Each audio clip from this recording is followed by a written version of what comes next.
السلام عليكم اخواتي، كيف دايرين؟ لاباس عليكم؟ بخير. مرحبا بكم في قناه شيوات ام محي الدين. اليوم غادي نحضر معكم واحد تشيز كيك بالحامض كيجي غزال. هنايا كما كتشوفوا راني ما حطيتش المقادير كاملين باش ما تدوخوش. غادي نحط لكم مقادير بطبقه بطبقه باش نمشي معكم خطوه بخطوه. اول حاجه هاد تشيز كيك راه فيه الطبقه الاولى وهي البسكوي، الطبقه الثانيه وهي الكريمه، والطبقه الثالثه هو الكلاصاج ديال الحامض. اول خطوه غادي نبداوها هي غادي نوجدوا البسكوي ديالنا، من بعد فاش غادي نوجدوا عاد غادي نوجدوا الكريمه، من بعد غادي نوجدوا الكلاصاج. اول حاجه كنحتاجوا المقادير ديال هاد الطبقه الاولى بسكوي. كنحتاجوا هنا جوج بسكوي ديال ماريا. هانتوما راه خليتو لكم اونبالي، ما بغيتش نطحنوا، قلت حتى تشوفوا. هاد الباكيه راه كناخذها ب6 دراهم. المهم غنحتاج لهاد الوصفه جوج باكيات، وهنايا عندي جوج معالق ديال السنيده، وعندي 100 غرام ديال الزبده اللي راني ذوبتها. اول حاجه غادي ندير غادي نجيب شي مولينكس. نجيب شي مولينكس، غادي نطحن هاد البيمون، غادي نطحنو حتى يولي غبره، يتطحن مزيان، ما يبقاش يبان لكم فيه حتى شي حبيبات. هانتوما اي بسكوي نتوما بغيتو، المهم ما يكونش فيه غير الشوكولا، ممكن ديروا صابلي، ممكن ديروا صافي. غادي نطحنو ونطحن هاد البسكوي ديالي وغادي نرجع لكم.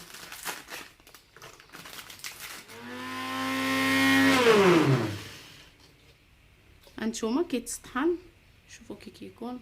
المهم كنطحنوه مزيان، ما تبقاش باينه حتى شي حبوب. المهم انا نبقى نكمل حتى نطحن هذا البسكوي اللي عندي كامل ونرجع لكم. هانتوما من بعد فاش طحنته ها هو صافي، غادي نضيف السنيده، نضيف جوج معالق كبار ديال السنيده، يكونوا معامرينش، ما تحاولوا ما تقويوش حيت باقي مازال الطبقات الاخرين حلوين. وغادي نضيفوا الزبده ديالنا 100 غرام. نضيفوا الزبده صافي، نخلطوا، نحاول نخلط غير بايدي.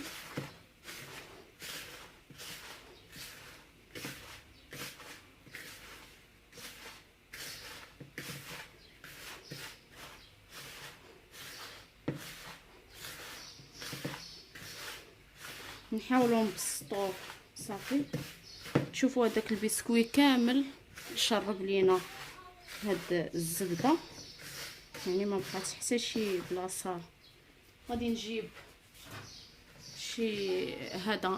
شي سيركل، اي سيركل متوفر عندكم، نفرش بابي كويسون. غادي نوزع هاد البسكوي بطبيعه الحال، كنضغط مزيان باش كيلصق لينا.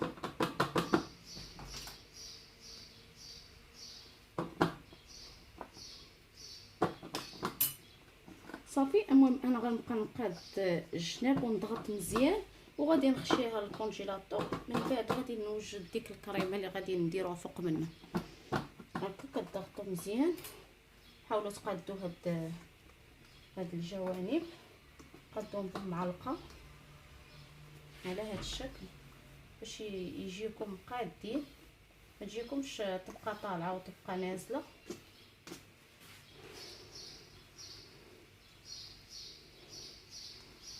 وحنا كنضغطوا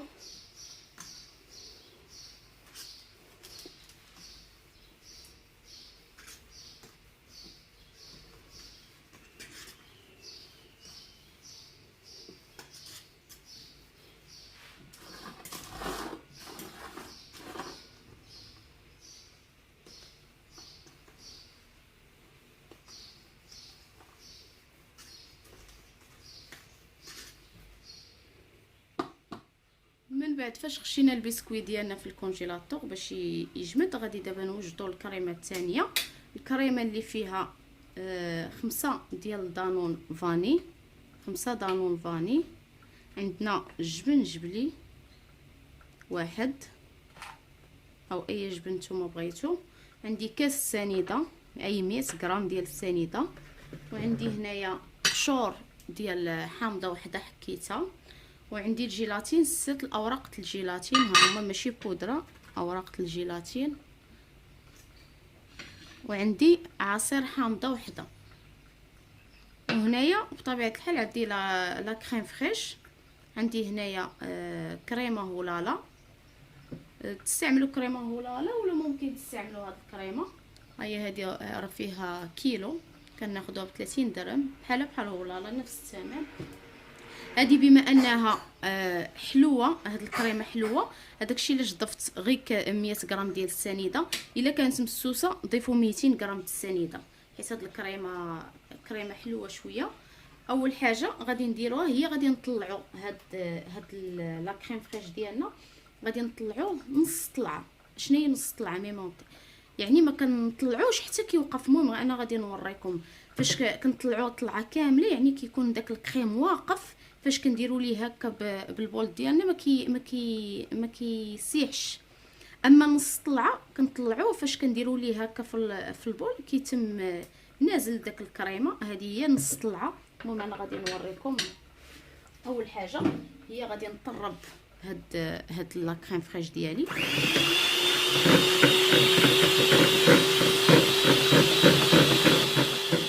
هاو من بعد فاش طربتو ميمونطي، فاش كتعرفوه طرب غير نص طريبه، كديروا ليها كيتم نازل. ها هو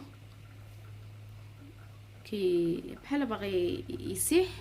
المهم ما تخليوه يسيح بزاف بين وبين. اما فاش كيكون واقف راه كتقلبوا البول ما كيطيحش داك الكريم. المهم طربته نص طريبه، ماشي سائل بزاف وماشي هانتوما ها هو نازل كيتم سايح هكا. الا بان لكم عشا، حيت عندي واحد هذا الشرجم اون فاصلي كيبان شعر، هذه كنخليوه جانبا. دابا هاد لا كريم فريش ديالنا كنخليوه جانبا. كنجيبوا اول حاجه هاد الجيلاتين ديالنا، 6 الاوراق الجيلاتين، غادي نرقدوها في الماء، نخليوها مرقده في الماء بارد.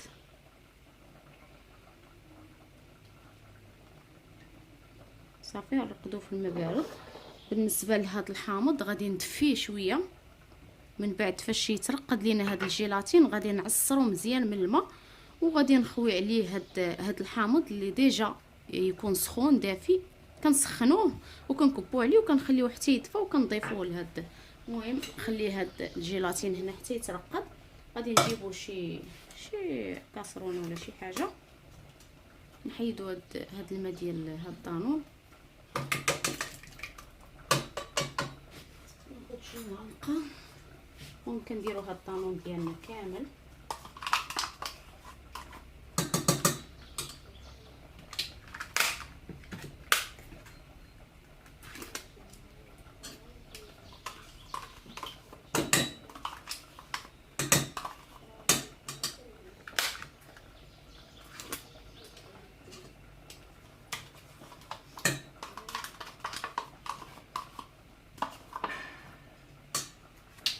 عندنا هنايا 5 ديال دانون، ممكن ديروا دانون طبيعي حتى هو كيجي زوين. صافي ضفت هاد الدانون اللي عندي كامل. غادي نضيف السنيده 100 غرام اي كاس. غادي نضيف الجبن،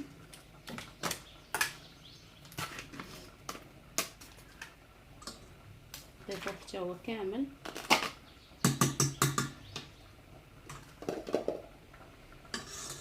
هنا الجيلاتين ديالي بدا كيدبر. غادي نضيف هاد القشور ديال الحامضه. صافي غادي نخلط.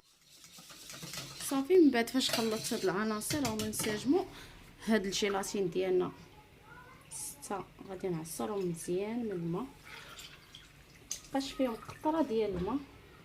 نخوي هاد الماء نعصرهم مزيان. صافي. وغادي نزيد عليه هذا الحامض اللي سخنته،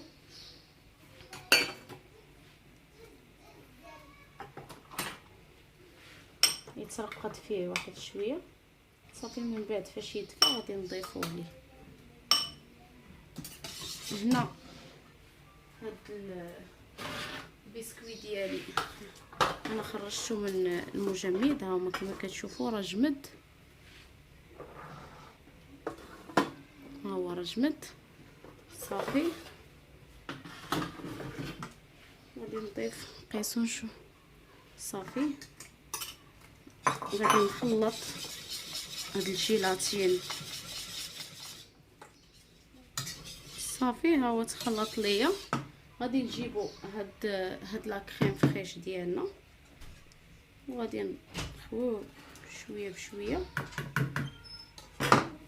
وحنا كنديرو من الفوق لتحت غير بشويه باش هاد الكريمه ما تنزلش لينا صافي. من بعد فاش خلطت هادي غادي ندير هاد الكريمه ديالي صافي. من بعد فاش بسطت هاد الكريمه غادي ندير ليها شي بلاستيكه باش ما تشربش ليا ريحه الثلاجه صافي. وغادي نخشيها حتى تجمد. قيسوها تبان لينا مجمده. عاد نوجدو الكلاصاج. الكلاصاج كيخصو يكون هاد الكريمه مجمده صافي. ضروري تغطيوه بميكا باش شي بلاستيكه باش ما تشربش لكم الرائحه. دابا انا غنديرها في الكونجيلاتور. من بعد فاش تجمد ليا غادي نتلاقاو في الكلاصاج. من بعد فاش جمدات لينا ديك تشيز كيك غادي نوجدو دابا الكلاصاج ديال الحامض. كنحتاجو هنايا المقادير. عندي 100 غرام ديال الحامض معصور كنعبرو. اي هذا كاس العنبه هانتوما فايت نص شويه ولكن ضروري تعبروه 100 غرام. عندي هنا ورقه ونصف ديال الجيلاتين اللي مرطبه في الماء بارد. غنحتاج النكهه ديال الحامض وغادي نحتاج سنيده 3 المعالق كبار ديال السنيده وجوج معالق كبار ديال الناباج. في كاسرونه غادي ناخذ شي كاسرونه غادي نديرو هذا الحامض 100 غرام. نديرو الحامض ونديرو السنيده 3 المعالق. 1 2 3 المعالق ديال السنيده. وغادي ندير 2 معالق ديال الناباج، 2 معالق عامرين ديال الناباج. الناباج هو اللي كيعطيها اللمعان صافي. غادي نديرو هادشي فوق النار حتى يسخن مزيان، حتى يسخن مزيان. نخلطو هادشي المهم حتى يسخن مزيان. عاد غادي نطفيو النار. خارج النار غادي نضيفو هاد الجيلاتين اللي غنعصروه من الماء مزيان وغادي نضيفو الروح ديال الحامض معلقه صافي. ونخليوه حتى يبرد. عاد نديرو فوق ديك الكريمه ديال التشيز كيك.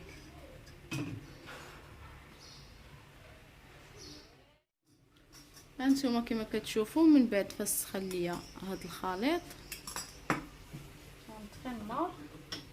خارج النار غادي نضيف الجيلاتين، وحده ونص وغنعصرها مزيان من الماء وغادي نضيف عليه هذه. حنا كنحركو مع التحريك بطبيعه الحال. كتشوفوا داك الجيلاتين داب نهائيا صافي. غادي نضيف معلقه عامره ديال النكهه ديال الحامض. هو التشيز ديالي من بعد فاش برد. وهنايا هاد الكلاصاج راه حتى هو دفا. هانتوما ما كيحرقش الا خشيت فيه يكون غير دافي. ما نخليوش حتى يجمد حتى يبرد حيت الا برد غادي يجمد صافي. رزت ليها البنات معلقه اخرى ديال هذا. درت 2 معالق ديال الحامض. جاني اللون المره الاولى ناقص شويه صافي. وكنخوي هكا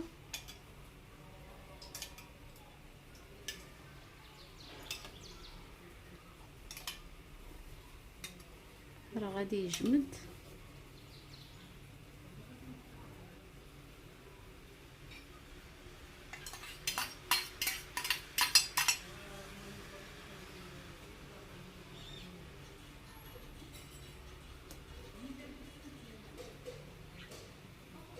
صافي غادي ندخلها الكونجيلاتور حتى تجمد، وغادي نزينها بكيوي، وغادي نزينها بهذا لا كريم فريش طالع وريضات. المهم نتوما لكم الاختيار في التزيين. الشكل ديالو النهائي كيجي على هذا الشكل، 3 طبقات، طبقه ديال البسكويت، طبقه ديال الكريمه، طبقه ديال الكلاصه. زينته بالكيوي وزينته وريضات بالبوش، ودرت دوك لي سوريز بالاحمر والخضر. المهم البنات، الى عجبكم هذا الفيديو ما تنساوش ديروا لي جيم وتشاركوا في القناه ديالي قناه شيوات محي الدين. ولا عجبكم هذا الفيديو ما تنساوش بارطاجيو مع الاصدقاء ديالكم. وشكرا لكم بزاف.